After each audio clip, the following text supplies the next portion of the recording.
Les pires sensations du monde quand t'es une meuf. Genre vraiment, il y en a 500 000, même si j'adore être une femme, il y en a trop. T'es là, tu termines de mettre ton mascara et je sais pas pourquoi ton corps a décidé d'éternuer, du coup tu te retrouves avec plein de noirs là, vraiment phobie. Quand tu éternues et que t'as tes règles, t'as l'impression que t'es en train de vider une bouteille comme ça dans ta culotte, c'est horrible. Quand t'as un ongle qui commence à se casser, se fissurer juste un tout petit peu et qui se coince dans tout, les vêtements, les cheveux. Le deuxième jour de règles. J'ai pas besoin d'en dire plus, je pense. Les chutes d'hormones. Un jour, j'ai pleuré parce qu'il y a une dame qui m'a doublé dans la file pour commander une crêpe.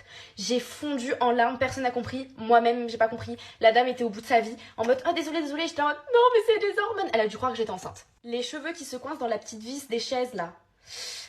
Les pervers qui te regardent constamment dans la rue, à la plage, partout, juste parce que t'es une femme. Tu pourras avoir un sac poubelle sur ta tête qui te regarderait quand même juste parce que t'es une femme. Quand tu fais ton plaquage et que t'as des petits cheveux comme ça là derrière. Le matin, ton plaquage il est parfait, mais que dehors il y a un vent de fou malade et que du coup, ton plaquage ressemble plus à rien.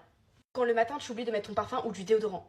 J'ai l'impression de sentir mauvais. Quand tu veux tester un nouvel assemblage d'outfit et au final, ça rend trop moche et tu t'habilles comme ça toute la journée et tu te sens vraiment trop laide. Quand tu t'épiles et que t'as la larme qui coule. Surtout les sourcils.